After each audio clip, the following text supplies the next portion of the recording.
This is Dr. Qiao and welcome to Dr. Qiao Talks. Today let's talk about police violence in the US and why it's a problem. In May 24th, there was a school shooting in Uvalde, Texas. 21 people were shot dead by an 18-year-old gunman using two AR-15s in Robb Elementary School. So what exactly happened? Now these children who were trapped near the gunman, they called 911, the emergency number, several times. But it took the police officer about 1 hour to break in. While during this 1 hour, more than a dozen children were shot dead, and along with two teachers, of course. I have some videos to show you the angry and sad parents confronting with the police officer afterwards. And my heart hurts because I will never ever again. I will never have my baby again. And they need to do something about it. They need to not forget us. The babies, the kids. Don't forget them, please. Do something about it, I beg you. The police chief, Texas Department Public Safety Director Steve McCraw, said at a press conference that the police officers were wrong to wait for room keys and equipment to enter into the room. For the benefit of hindsight, where I'm sitting now, of course it was not the right decision. It was the wrong decision, period. So my question is, they're police officers. They're fully armed. Why didn't they break in? What were they waiting for? I think we can draw the conclusion that they are undertrained. Those officers in Texas, they have never dealt with such emergency before. That's why they were waiting. Here comes the question. How much training it requires to become a police officer in the US? Based on my research, it doesn't take a lot. There are no federally mandated training minimums for police officers in the US. 18,000 different police bureaus, they all have different standards and qualifications for someone who apply and want to become a police officer. Recruits in the United States spend significantly less time in police academies than those in most European countries. Basic US training programs takes 21 weeks on average, whereas similar European programs can last for more than 3 years. So this is a country where you pretty much can become a cop in 6 months, as long as you have passed the minimum requirement.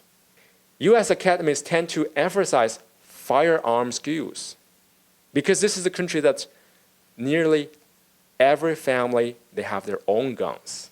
So the basic rules the police officers are being taught with is to protect themselves and confront the gunman, other than protect local people and the civilians.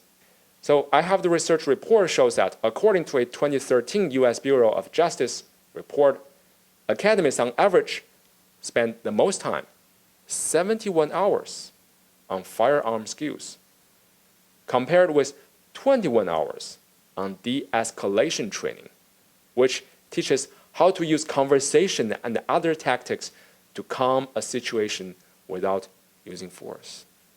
And along with that, the US officers do not always face proper legal consequences for shooting and killing civilians. With a rising number of complaints saying police misconduct never sees an investigation or punishment.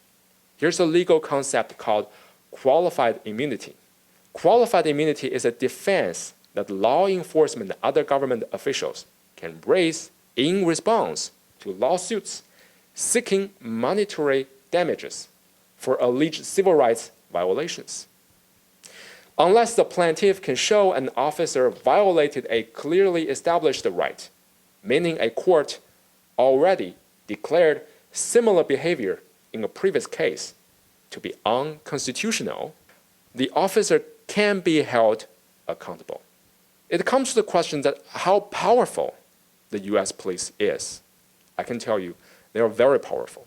Unless in many other countries, especially in Asian countries such as China and South Korea, we have different organs and the units inside the police force. They are not allowed, they are not permitted of having guns. In the United States, the policing scope is different from many countries. The division of police is not detailed. So they're in charge of many, many things. They can stop a car. They can ask questions from anyone they think are suspicious. Yet most of the countries or cities in the US cannot afford many policemen due to low population density. That's a problem.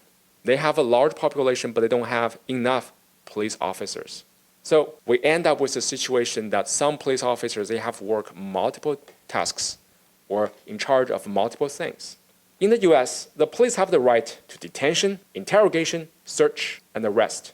Once they arrest a suspect, they do not need to ask anyone. They can just handcuff a suspect and send the person to jail and cooperate with the prosecutor to finishing the case. And the most significant thing for the US police officer is they have a superior right of self-defense. It means if they're confronting someone they think he or she is a suspect, they have the right to choose using a priority of taking down the suspect. Those police officers in Texas, outside the elementary school building, they chose to wait. Now here's the most important thing. When unsure of the other person's state, deal with it in the highest way possible. That's why we frequently see or hear about police violence in the United States. Not only because many Americans, they have guns, but because the US police officers, they have the right to use their guns freely. In July 2014, a man called Eric Garner, he was selling cigarettes on the streets, but he was chokehold to death by a police officer, during which he shouted 11 times, "I can breathe." The same year, a month later, in August 2014, that was a famous Michael Brown case in the state of Missouri. 18-year-old Michael, he was shot by a police officer because he was sad that he stole a pack of cigars from a local store. He might have stolen something, but he got shot and dead. The same year, Tamir Rice, a 12-year-old boy in Cleveland, Ohio, he was shot by a police officer because he was using a toy gun that looks like a real gun. And I bet the officer would say, I was unaware of the situation that someone, a 12-year-old, was using. He might have using a real gun, so I shot the 12-year-old. Another case, in May 2020, 2 years ago, that was most famous George Floyd case in Minneapolis. He was chokehold by a police officer for 9 minutes. According to a statistical report from the year 1980 to 2018, there are more than 30,000 Americans died of police violence. So this is what I want to talk to you about. Obviously, the US police system needs a fundamental reform. Not only they have to think twice or even 3 times before they fire a gun. Meanwhile, they have to think about the responsibilities on their shoulders. Who are they really defending? They're defending the civilians without guns, or they're defending themselves. Let us only hope there would be less police violence in the US and no more children's death. That's all I want to talk about for today. Thank you for watching. I'll see you next time.